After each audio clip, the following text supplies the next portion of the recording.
Hello বন্ধুরা, কেমন আছো সবাই? আশা করি ভালো আছো আর আমরাও ভালো আছি। শান্তনু সুমন ব্লগ চ্যানেলে সবাইকে স্বাগত।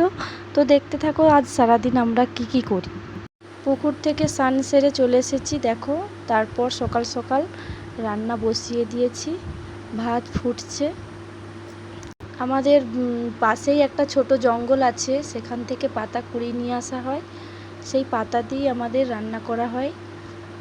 দেখো বন্ধুরা, তোমাদের একটা কথা বলতে চাই, আমাদের চ্যানেলটা 1 বছর হয়ে গেছে, কিন্তু এখনও 4000 ঘন্টা ওয়াচ টাইম হচ্ছে না। আমরা ভাবলাম যে শর্টস ভিডিও ছেড়ে হয়তো 4000 ঘন্টা ওয়াচ টাইম হয়ে যাবে, কিন্তু ওয়াচ টাইম এখনও পূরণ হচ্ছে না। সেই জন্য আমরা ভাবলাম আমরা লং ভিডিও ছাড়ব। তো বন্ধুরা, আমরা লং ভিডিও ভালো করে বানাতে পারিনি, কিন্তু তোমরা যদি পাশে থাকো অবশ্যই বানানোর চেষ্টা করব। তো ভাতটা আমার ওইদিকে হয়ে গেছে, এরপর আমি শাক তুলতে যাচ্ছি। দেখো, আমাদের ওইখানটায় গরু বাঁধা হয়, কিন্তু রাতের দিকে এত বৃষ্টি হয়েছে যে ওখানটা পুরোই কাদা হয়ে গেছে। তো দেখো বন্ধুরা, আমাদের এই জমিগুলোই ধান রোয়া হয়েছে বলে একটুও বোঝা যাচ্ছে না। রাতের দিকে বৃষ্টির জন্য ধান গাছগুলো জলের ভেতরে ডুবে গেছে।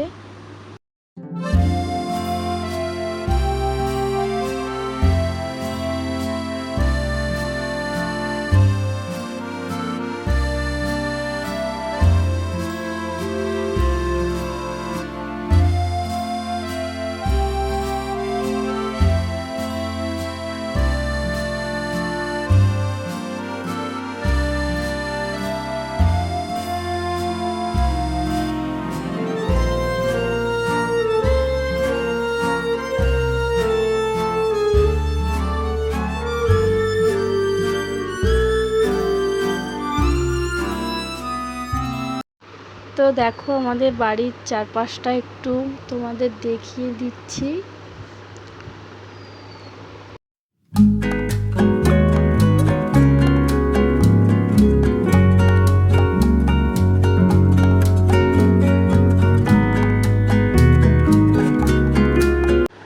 তো দেখো, বেশি শাক তুলতে পারলাম না, তার কারণ অল্প শাক ছিল। অল্প শাক নিয়েই আমি এবার চলে আসছি।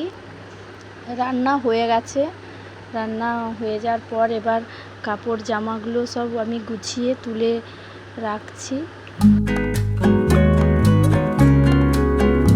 তো দেখো বন্ধুরা, আমি ভাবলাম যে ঘর দুয়ারটা একটু ঝাড় দিয়ে দিই। ঘর দুয়ারটা খুব অপরিষ্কার হয়ে আছে।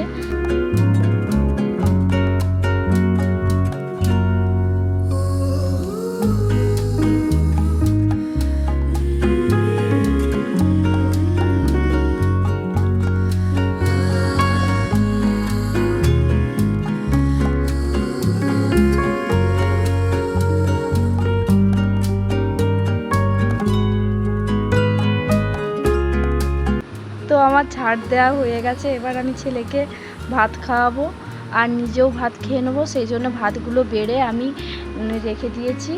ছেলেকে খাওয়ানোর পর তারপর আমি ভাত খেয়ে নেব।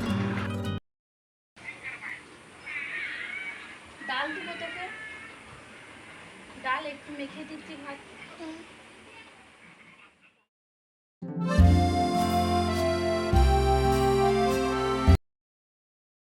ব্লগটা এখানেই শেষ করছি, আর ভালো লাগলে লাইক কমেন্ট শেয়ার অবশ্যই করো, আর সাবস্ক্রাইব করতে ভুলো না। সকলে ভালো থেকো, টাটা।